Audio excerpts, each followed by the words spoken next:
Hi, I'm Debbie Georgatos. Welcome to my show, America, Can We Talk?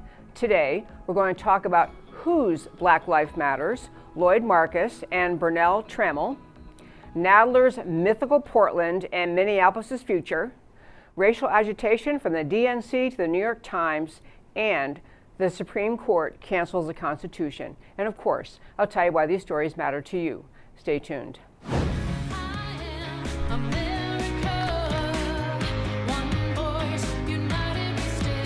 Debbie Georgatos, host of America Can We Talk, is an author, attorney, and political analyst whose mission is to inspire the American political conversation about preserving liberty in the best country on earth.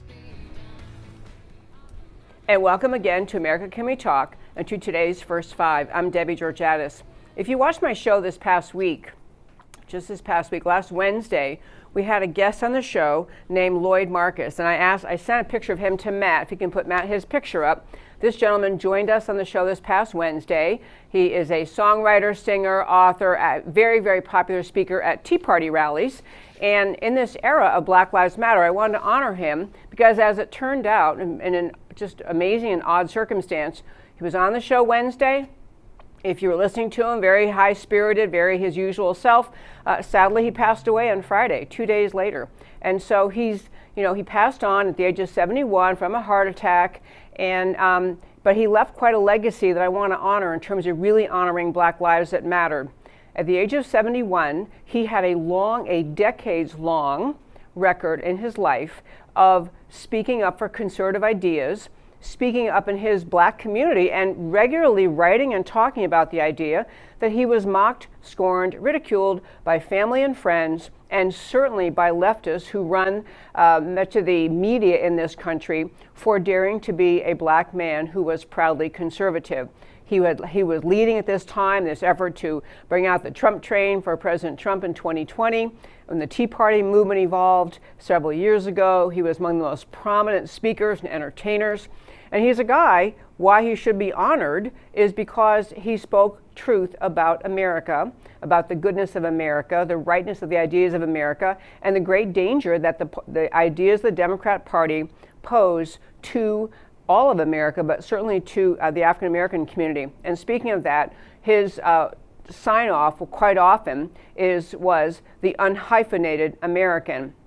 He saw the effort that the left makes to divide America by putting everyone into some hyphenated group. He always rejected being called African American. He said, I'm just American. I am an American. So I want to honor him. I just think it's amazing. Lloyd Marcus just happened to join us on Wednesday, passed away unexpectedly on Friday, and left a legacy of someone whose life really did matter because he tried to bring the message of conservatism to the Black community and broadly to all of America in this country. I also want to honor, and speaking of whose Black life really matters, want to honor someone you probably never heard of, Bernell Trammel. And I sent his picture also to Matt the Wonderful. I'm going to put a brief picture, so there he is.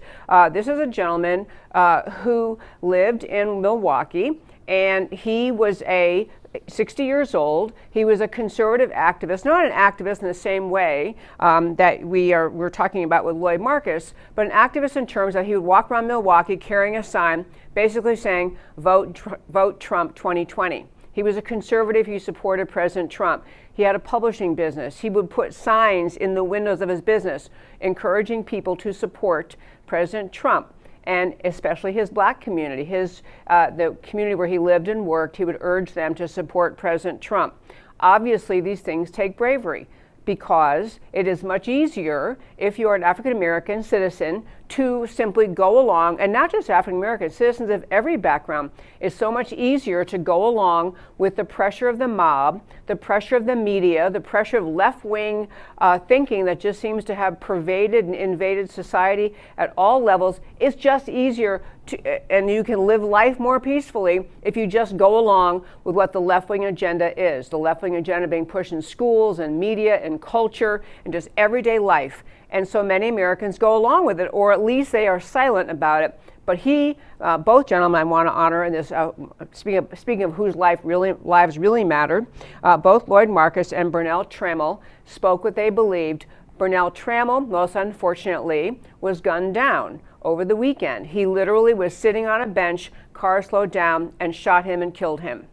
And so, you don't know, you could argue it was just some random violence that you don't know what it was due to, could have been some past feud, but there are at least people inside in Milwaukee asking for his shooting death to be investigated. State Republicans are urging the federal government to do an investigation into the murder of this gentleman, Bernell Trammel, not a famous man, maybe not even known very well, except that this happened to him. But within Milwaukee, he was another voice trying to speak up in the black community and say, we need to be voting for President Trump. We can't go along with a left-wing agenda. It's destroying our country. So that man also sadly lost his life. And I think it's important to honor people for standing up for what they believe in and really being forceful and honest in the face of what you have to know was an uncomfortable criticism, mockery, derision, scorn, all that the left is so talented at meting out, for people to stand up and say, but I know what I think is right, and I know what I believe, and I'm going to stand for it anyway. Mary, there's a woman who was, going back for just a moment to Lloyd Marcus, his wife is Mary. They married in the year 1977, been married decades, obviously. She put out a very, very sweet statement thanking people for all the calls, and she's been getting calls and emails and people reaching out trying to help, and she put this very sweet note out, signing off with, thank you for always for the gifts and kindness that all people had shown her husband through the years in helping him, and she puts in quotes, spread the truth, thanking you in advance for your heartfelt giving. I leave you with Lloyd's famous sign-off, I'm not African American, I'm Lloyd Marcus, American. And that, my very fine friends, is today's First Five. I want to talk a lot today about where we are in this country and where we're headed. And I know I've been on that topic a little bit. Oh, by the way, one last point back to our friend Bernell Trammell. You have to think about this fact for a second. This was a black activist in Milwaukee carrying around signs, vote for Trump. Dreadlocks. I mean, he looked like he belonged in the community, very dreadlock kind of guy. But the other point about what I want to say on this and the First Five was the idea that none of the mainstream media have covered this death. Not CNN, MSNBC, Washington Post, New York Times, silent about what seems to many to be an execution-style killing. He literally sitting there, drive-by, and shot and killed. And so I'm glad there are some people who actually care in Milwaukee, Wisconsin, and urging the federal government to investigate that. But not a lot of noise out of the media, who make so much of a claim that they really support Black Lives Matter, because when it comes down to it, it's not really that Black lives that matter all to them, only certain Black lives, and frankly, isn't really Black lives at all. It's a left-wing agenda that they're pushing. Now I want to turn and talk, though, about this day is a, it's a funny thing. I go through times, and you may also, where you're just thinking, I can't figure out where America's headed. I can't figure out how the fall elections are going to come out. I can't figure out what's really going to happen. And I want to say, as I launch into our stories for today, that I actually have a sense of hopefulness about the elections this fall. And let me just say why. I don't think America wants the future the left is showing America they will bring to this country. People do not want this country to turn into a massive Portland, Oregon, Minneapolis, Minnesota, and all the other cities continually being devastated by the anti-American Marxist left under the Antifa, very openly anti-American, pro-Marxist, destroy America, but the movement that has co-opted the Black Lives Matter messaging. And so you have the Black Lives Matter movement, which is, if you read their website, if you listen to the statements of their founders, also anti-American, profoundly Marxist, simply using race as an issue to manipulate America. I'm going to give you some examples about this. So Jerry Nadler, who is a member of Congress, I meant to look up, 20 years at least, long time, Gerald Nadler has been a member of the U.S. Congress. And so he made a statement recently I want to share with you in just a moment. But first I want to ask Matt the Wonderful. I sent him a clip of something that happened inside Portland. And if you know, Portland has been one of the places where the Antifa, Black Lives Matter, anti-American, pro-Marxist rioters have been destroying the city.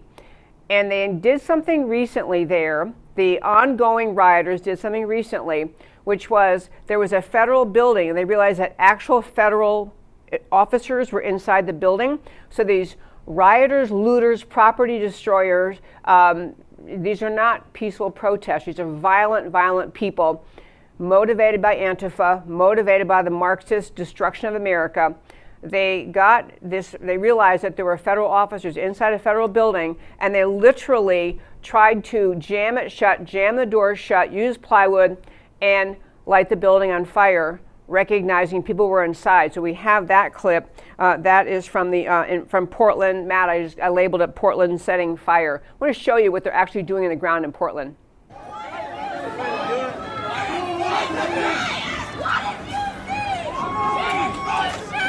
Fire on the plywood there.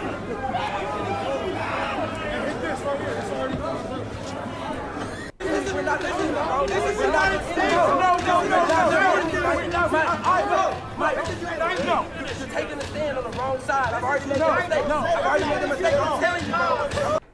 Okay, so you understand, intentionally barricading closed a federal building, realizing federal officers were inside, and trying to light the building on fire. This is the kind of conduct that these Portland, Antifa, Black Lives Matter, anti-American Marxists are engaging in all over this country. If you've noticed, by the way, the media has kind of backed off from reporting all the violence. I think in some ways what the media is trying to do is, because President Trump has been saying, I'm going to send in troops. We're not going to let you destroy the country. And when the media doesn't report on the ongoing widespread violence, when they don't report on it, the average Joe who doesn't pay much attention to the media says, how come Trump is sending, why would he do that? Everything seems calm now. You know, we kind of got past those protests. Everything's fine. And Trump is agitating. Trump is trying to create problems. No, President Trump is responding to the conduct of people on the ground, like you just saw in Portland, trying to burn a building with federal officers inside. But which takes us to Jerrold Nadler, who was also the one, we talked about him at great length during the time that the Democrats attempted to impeach President Trump over doing nothing wrong with respect to the Ukraine, even when the Democrats knew that what they accused Trump of doing was what Joe Biden actually did on national television, and anyone can watch it and hear it. They tried to use that as a basis to remove the president. Didn't work, but Nadler is a nasty, mean-spirited leftist, been a member of Congress from upstate New York, or from New York for decades. But someone happened to catch Nadler in the streets of Washington, just had a camera rolling just to ask him a question. I want to ask Matt the Wonderful to play that. This is that little clip of Jerrold Nadler talking to someone in New York. It is true. There's violence across the whole country. Do you disavow the violence from Antifa that's happening in Portland right now? There's riots. That's a myth that's being spread only in Washington, D.C. About Antifa in Portland? Yes. Sir, there's videos everywhere online. There's fires and riots. They're throwing fireworks at federal officers. DHS is there. Look online. It gets crazy, Mr. Nadler.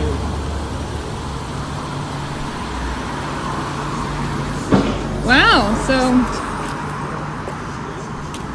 he thinks it's fake news. Antifa's a myth. Yeah, Antifa's a myth in Portland. Meanwhile, the whole city is on fire, and they're trying to burn down the courthouse. But, you know. Okay, folks, I love when that happens. That was something that Andrew Breitbart used to push. Andrew Breitbart, sadly passed away very young, but he kind of started the movement of saying, you have to create the news. You can't wait till a reporter comes to tell you, hey, X happened, and then respond. You can create the news by being ready with your camera, ready with your question, be the places you want to be, talk to people yourself. So these young people, I don't know who they are, but they caught Jerrold Nadler, sitting around waiting for his car to pick him up, and he actually said, the riots in Portland are a myth. That means a lie. He's saying that's not really happening. And I got to thinking about why he would say that. Why would he, of all the absurdities, to say that the violence in Portland is a myth is among the most absurd things you could say. And anyone in America paying attention realizes it is not a myth. It's actually happening, destroying buildings, destroying property, and at the clip you just saw before this, trying to burn a federal building with federal employees inside of it. That is what is happening in Portland. Jerrold Nadler calls it a myth. But I mentioned a moment ago about all the other cities where these things are happening. And the media is deciding, I think, not to cover it very much because they recognize, in fact, there are hints now from the Democrat Party. They're starting to realize they're starting to realize that the pictures America is seeing on the television, whether they're watching it in news or they're watching it online, they're realizing, wow, this is happening in Democrat cities, and no one in the Democrat Party will condemn it. And I'm going to get to a moment of the point on that, but just when I mentioned how the media won't cover this, we have ongoing violence in at least the following cities. You barely hear a peep out of the media now about it. Seattle, Atlanta, Chicago, Washington, D.C., Boston, Philadelphia, Denver, Los Angeles, San Jose, Oakland, Tucson, Sacramento, Phoenix, and Kansas City, Missouri. At a minimum, those places still dealing with Antifa violence, and the media is recognizing, whoa, this is a little bit, this might alarm people. The Democrat media mob, the Democrats in bed, or the media in bed with the Democrats, just not wanting to put anything out there that might upset Americans in their hopeful support, in their worldview, hopeful support of the Democrats. But back to Nadler, I got to thinking about it. By the way, someone texted me, thank you very much. He is in his 15th term in Congress, meaning he's nearly been that, when he finishes this term, be there 30 years.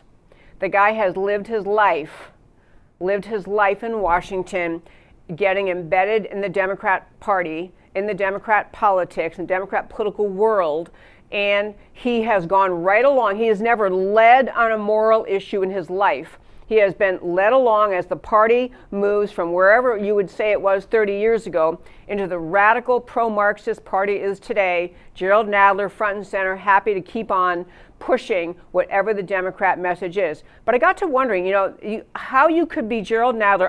I got to wondering, is he actually unaware what's happening in Portland? Does he actually truly thought it was a myth?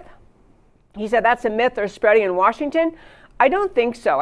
He's, I'm not saying he's an intellect, but he watches news, he studies news, he's got staff who tell him things. Everyone in Congress has staff members whose job it is to keep them informed.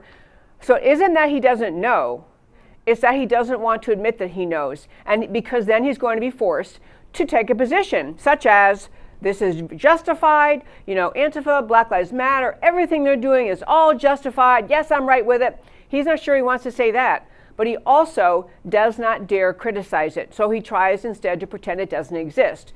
And I make the point very often about how you have the left in Washington, Democrats in Washington, any spokesperson for the Democrat Party, they're always extremely careful. They weigh everything before the words leave their mouths.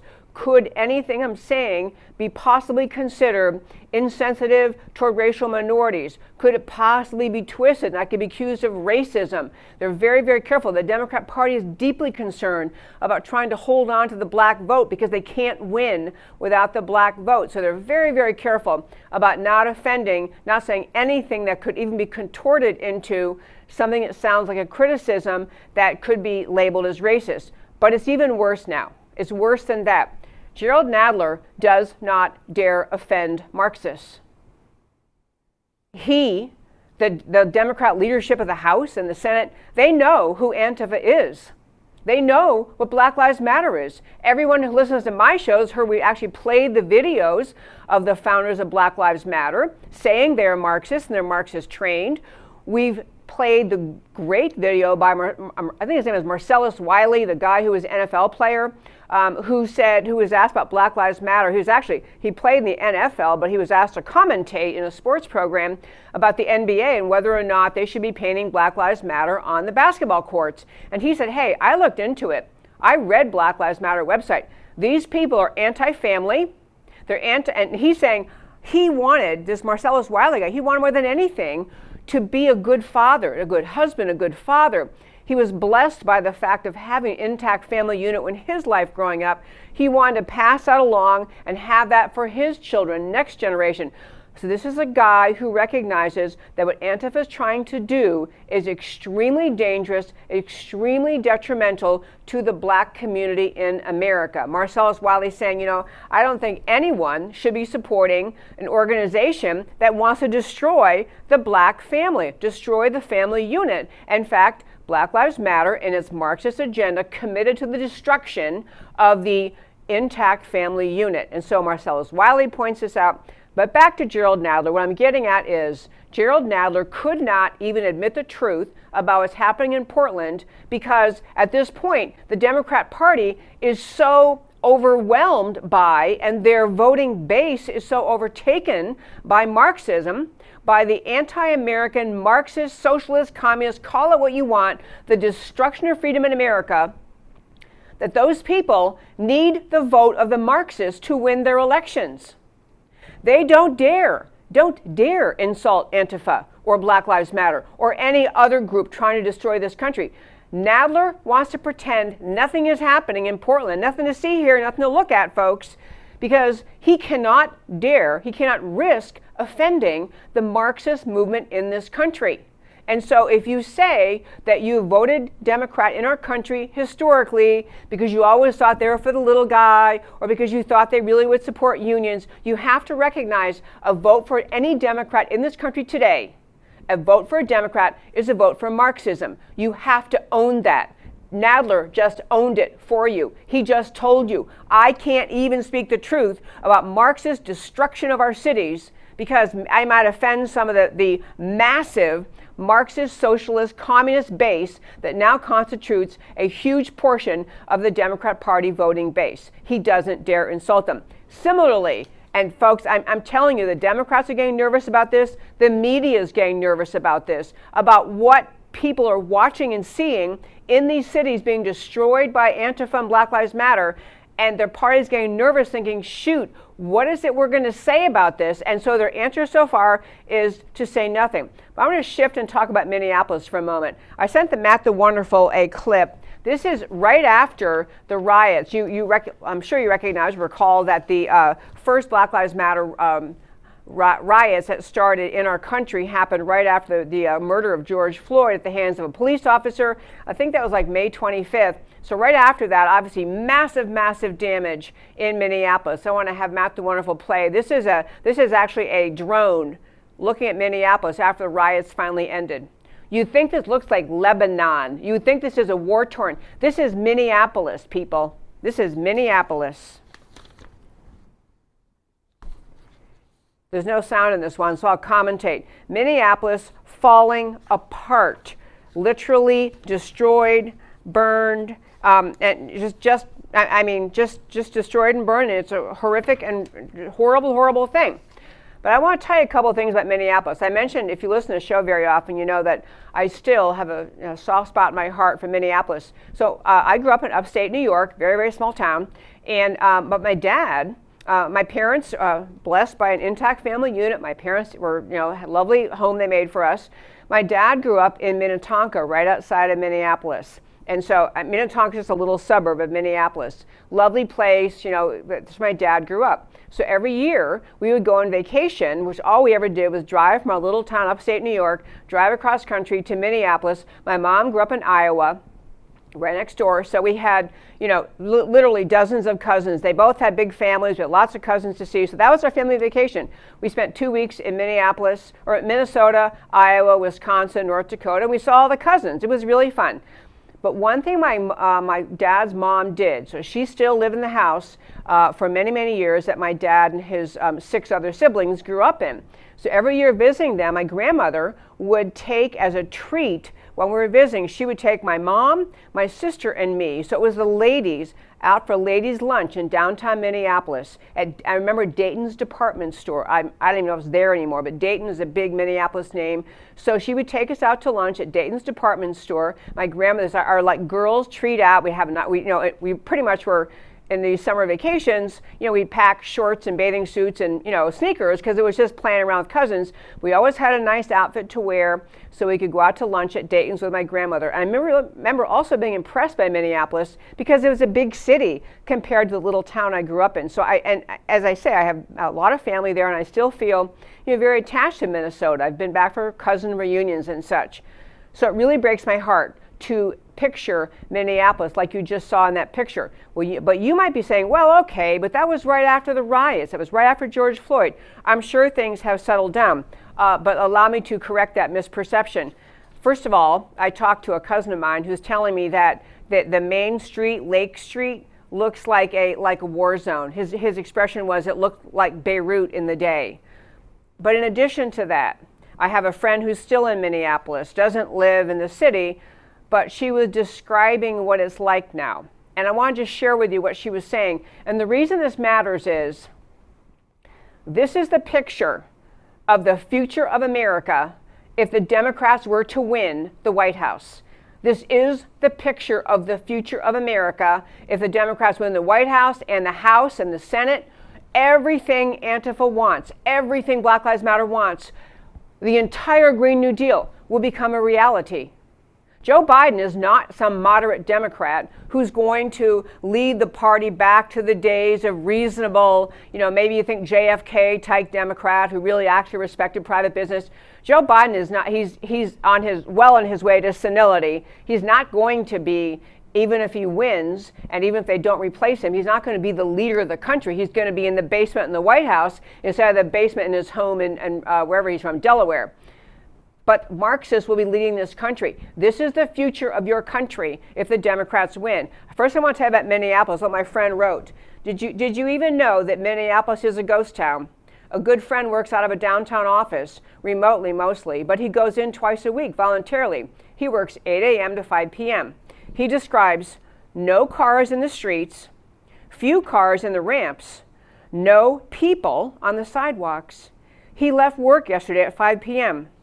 Except for the maintenance man in his building, he did not meet a single person all the way to his car in the parking ramp and saw no cars on the streets. Did you see that reporting? I didn't. This is a friend of mine writing this. This is what Marxist anarchists have in mind. They are deliberately creating chaos and mob rule. Civil order vanishes, and they are set up to seize power. This is the way it works. It's a strategy. Progressivism is revolution. When the economy is ruined and the elected government fails, Marxists will be there to bring in the new utopia. Then we can all live in a worker's paradise, as exemplified by Venezuela. And this is how it's done. Bullying, compliance. So when you see those letters of support, remember they need to force the government to put it out. And actually there was another whole story about how the government was trying to force people. It went off. She actually went off and talking about the orders to wear masks. But in a particular locality, one of the tricks they did in getting the people to go along with masks is the government pre-wrote letters and gave them out to businesses and said, hey, when we put out our order about masks, quick pile on and say, yeah, that's what we want, we really do. This is all happening in Governor Tim Walz, the Minnesota governor, in trying to get people to go along with the mask orders. And I'm telling you all this to make these points. What you're watching in Portland and Minneapolis and Denver and all the cities I mentioned is not random. It is not individual people who really got upset about the George Floyd incident and decide they're going to protest until they can bring real change. They have no agenda. They have no demands. They're not saying we're not going to stop rioting until X. They're rioting because they're trying to destroy the country. They're trying to bring America to its knees. When you picture Minneapolis, a formerly thriving and very cool city. Now, it's been leftist for a while, and the Democrats in Minneapolis are particularly radically leftist. I mean, we talked about that, I think, a couple of years ago on this show, this idea that in the just history of Minnesota, the Democrat Party really very early on was radically overtaken by the communist movement in this country. I mean, the actual communist movement in this country. So the party there isn't even really called the Democrat Party. It's got some long name, Democrat Farm Labor, something or other, but it's a very socialist party. So Minneapolis always had that. But they had the semblance of law and order and a lovely life for many people. But when you look at Minneapolis now, as you're hearing my friend describe, there's no one in the city. There's no one on the streets. There's no one at work. And so you have the country crumbling. Minneapolis has been crushed. And the other thing that's happening in Minneapolis, now being reported more and more, because there's been a violent crime explosion, because once the police have been, as they have in Minneapolis, defunded, so once the police are defunded, there's nobody to maintain law and order. Contrary to the promises of the left, we're not saying there's going to be chaos. We're just going to replace the police, the community groups, and we're all going to hug hands and, sing kumbaya. In the meantime, violent crime is on the rise. So what's also developing, beside violent crime in Minneapolis, is of course, what else could you expect? The lawful citizens are banding together and forming militias. People, this description should be about some third world country where the government fell. This is your country. This is America. This is Minneapolis, Minnesota. This is what the leftists have in mind. We have got to be awake to how radically the left is changing this country, and how every single elected Democrat in the U.S. House, in the Senate, any spokesman for any Democrat in this country, any Democrat leader, not one peep, not a word of criticism about the Marxist takeover happening before our eyes. No criticism. Jerry Nadler's not alone. He's not even going to admit it's happening in Portland. And you cannot get elected Democrats in Washington to say one word, because they need, not just they need the black voting base, they need the massive Marxist voting base that is completely fine with the destruction of American cities and the ultimate destruction of America. It is a radical situation, it is a dangerous situation, and Americans need to stop thinking, well, long as it's not in my city, or, they'll settle down eventually. And the other thing that's just got to happen, my friends, is that we have to have more and more Americans willing to make the honest connection, to connect the dots between the violence in the cities and the Democrat Party of this country, the Democrat Party in Washington, the leaders of the Democrat Party. All they ever do is excuse, explain, and justify this leftist destruction of America. Therefore, they own it. It is their policy. It is their opposition to America. It is their destruction of America. They have to own it. I'm going to say I feel quite sure that when the fall rolls around and we get in very serious campaign season, President Trump is going to make sure that every Democrat in this country on any ballot owns like a weight around their neck the destruction of this country, the unbelievable, disastrous destruction in American cities that Antifa and Black Lives Matter is carrying out. Every leftist in this country needs to own it. I want to turn to and talk, though, kind of tying in where this is all coming from. I used the name, I think, for this segment. I called it racial agitation, the DNC and the New York Times. We've talked in this show so often about how most Americans who work hard, they have a job, they have responsibilities, they go to work, they come home, they gotta take care of the kids, get the kid to soccer practice, get dinner on the table. People are busy, and especially productive, intelligent people who love freedom, who love free markets, who love America. They're busy. And all of the decades long of undermining and destroying this country and belief in and love of this country was happening under the radar, and most Americans did not see it coming. When you started to have polls coming out where Bernie Sanders was getting significant percentages of college students, there are a lot of Americans saying, whoa, how is that happening? How could a socialist, a declared, avowed socialist, and he's really a communist, if you examine the things he said over the years, he's a communist, but whatever. Americans saying, how could this be? All these young people? And we started, fortunately, maybe much too late, but started looking into the fact that you've had a leftist takeover of academia, not just in the years since Barack Obama was elected, but I am talking about decades and decades of leftist infiltration of America's culture. The leftist hatred of the idea of freedom, hatred of religion, hatred of the idea of the freedom of the people and the right to live in freedom. All that America is, that left hates. And they've hated it for decades. But we are now beginning to see the fruits of the left's effort to undermine and destroy America. They've been working at it, not just in academia, but in journalism, in all of our culture, society, Hollywood. The whole cultural onslaught of the left is now coming to fruition, and Americans are saying, wait, how'd this happen? And it is good to be alert to recognize how it happened, but more important it is far more important to call it out and to challenge it today at every single turn.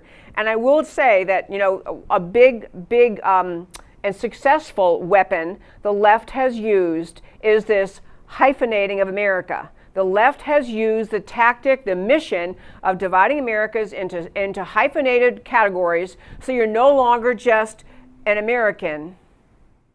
You're a female American, a Hispanic American, a Black American, an Asian American. You are categorized. It dissipates. It weakens your connection to the idea of being an American.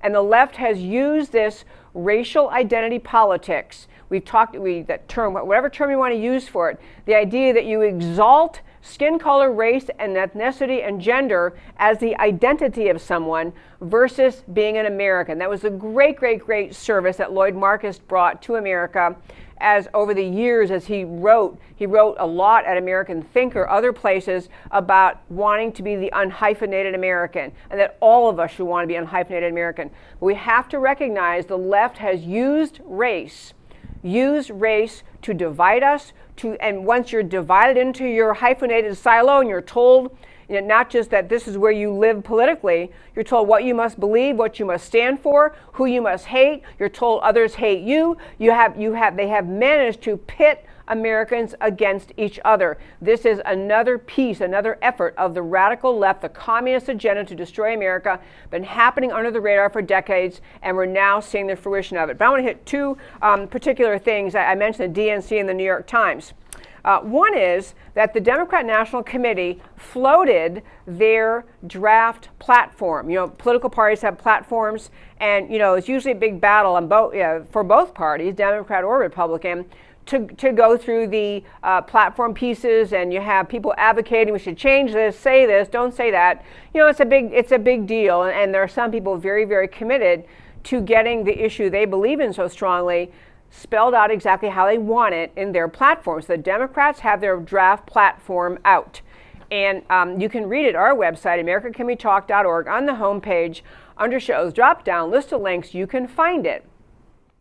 This article I want to mention, the article is actually called Democrat National Committee Platform Mentions Whites, as in white Americans, Caucasian Americans, 15 times, all damning.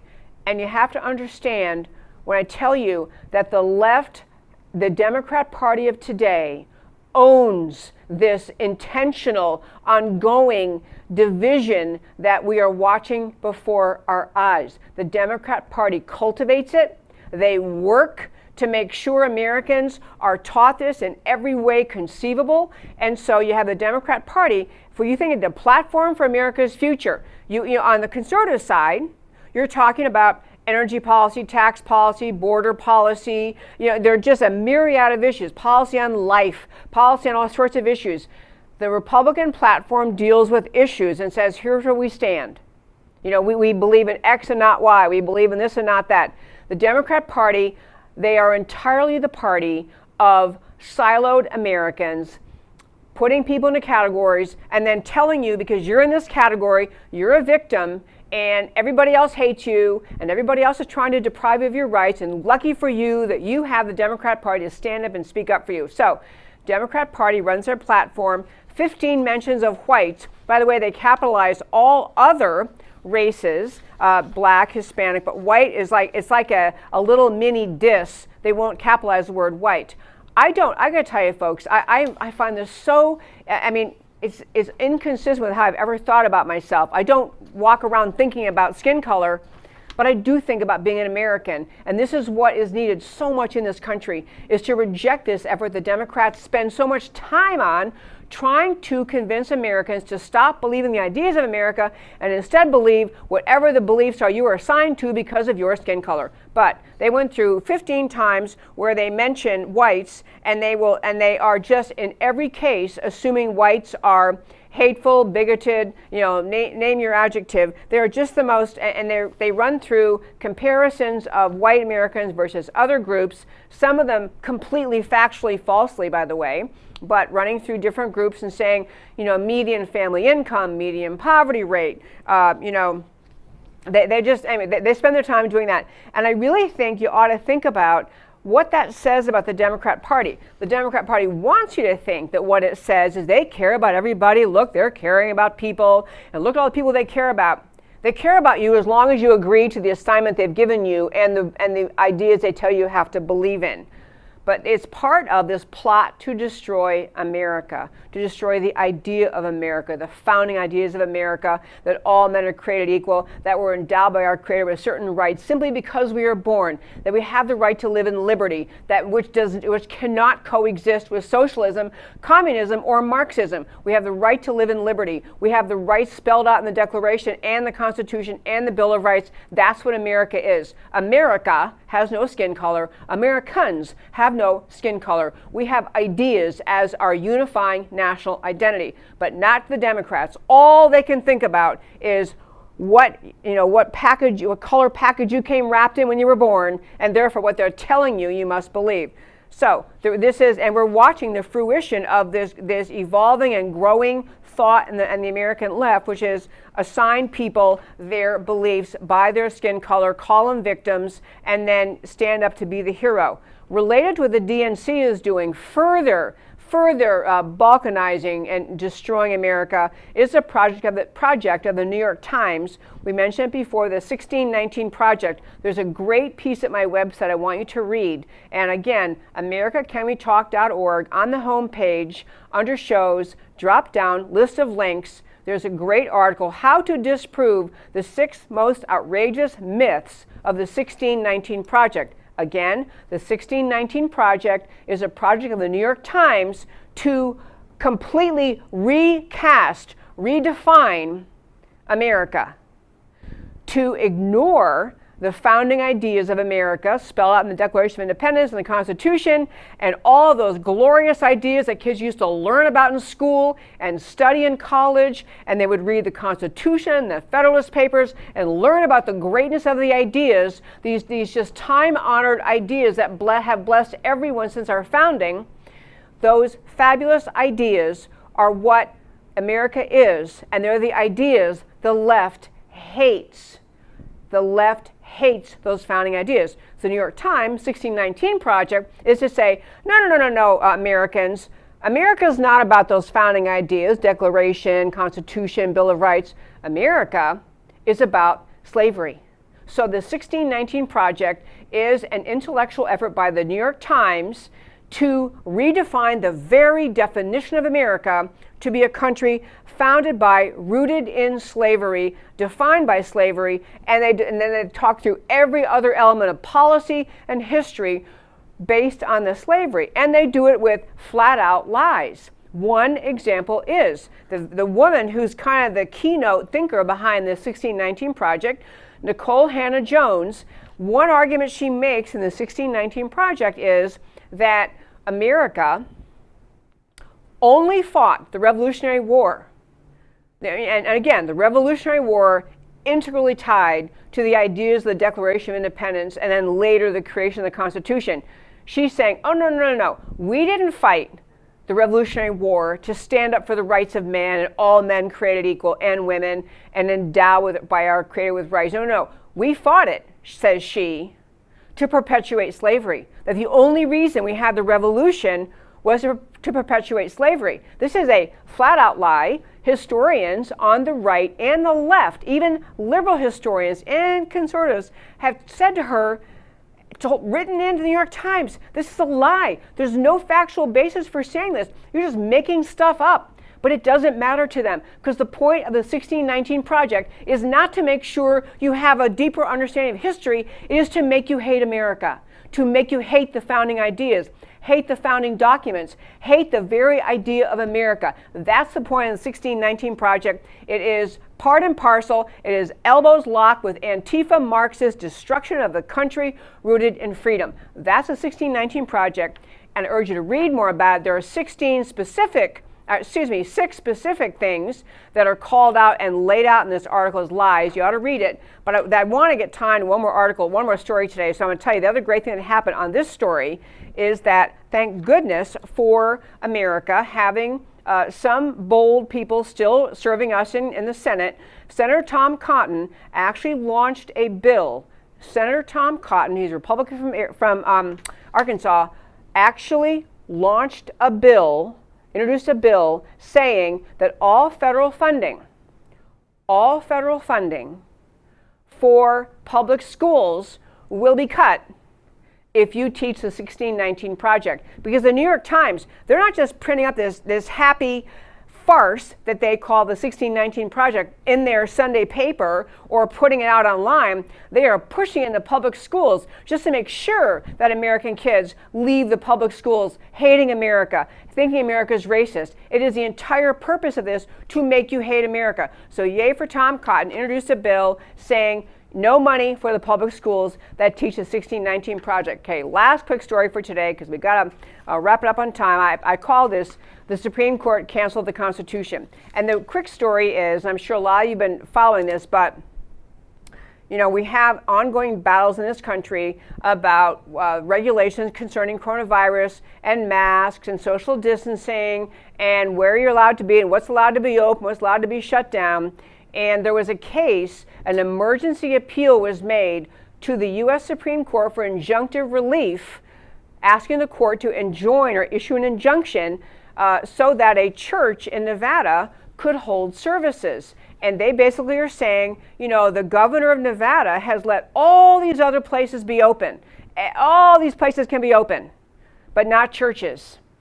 And so this church petitioned the Supreme Court and asked for injunctive relief. Now, they didn't get it. Sadly, the 4 liberals on the Supreme Court who never side in favor of freedom of religion did their usual, they don't care about freedom of religion vote. And then Justice Roberts, Chief Justice Roberts, again was a traitor to the Constitution, a traitor to the conservatives, and voted with the liberals. So the court, the church did not get injunctive relief. The order of the Nevada governor stays in place for now. But to be really clear, this is a temporary kind of motion. It's not a final ruling by the court. There may ultimately be a ruling on the constitutionality of this governor's order. This is just an emergency order, and those do not have the same presidential value as an actual ruling by the court. But still, the great thing about this, and I'll wrap up the show today by telling you this, the great thing about this ruling by the Supreme Court was a dissent by Justice Gorsuch.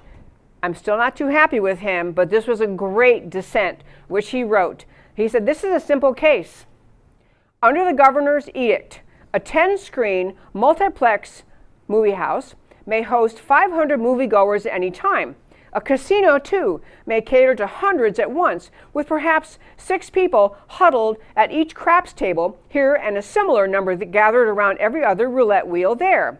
Large numbers and close quarters are fine in such places, but churches, synagogues, and mosques are banned from admitting more than 50 worshipers, no matter how large the building, how distant the individuals, how many wear face masks, no matter the precautions at all.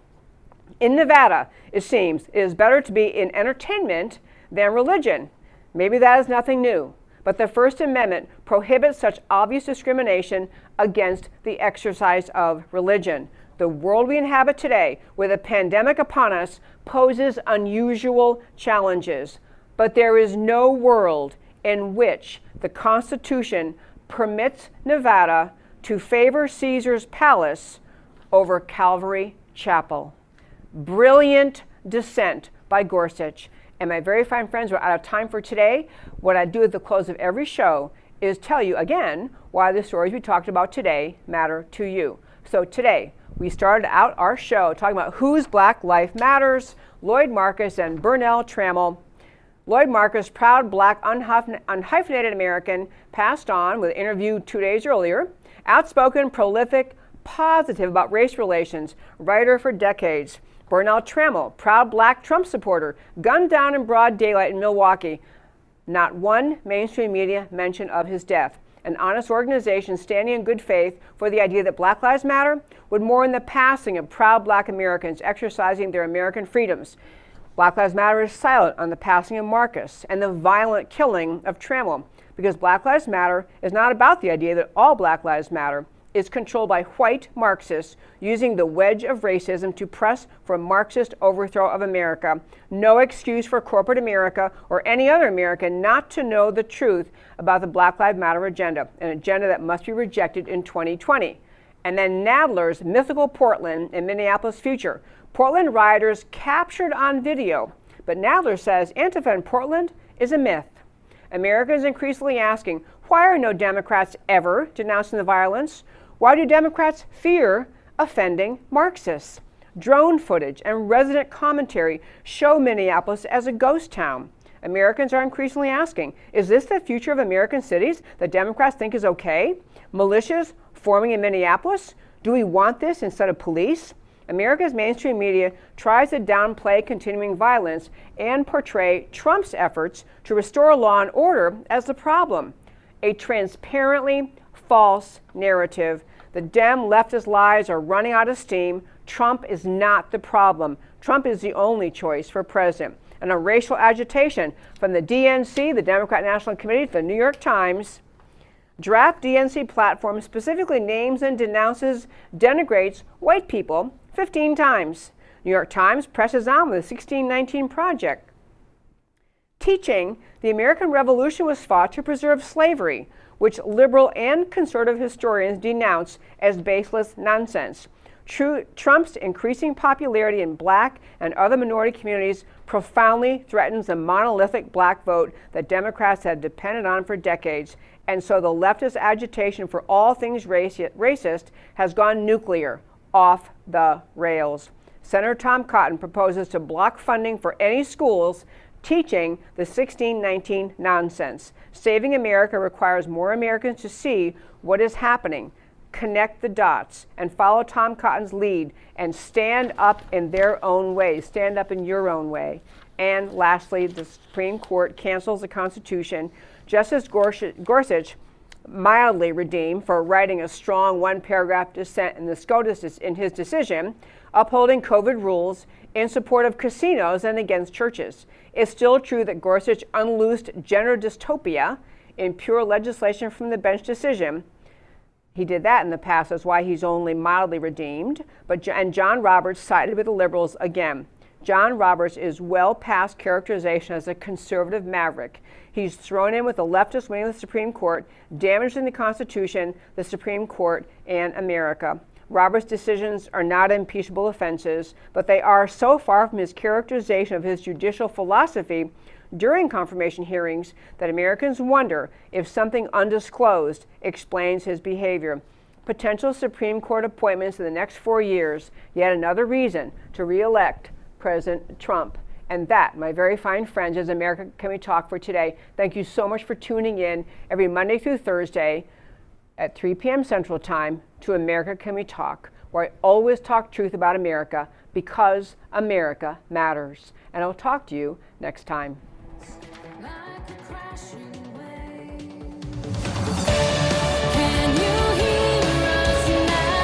America Can We Talk? Truth about America.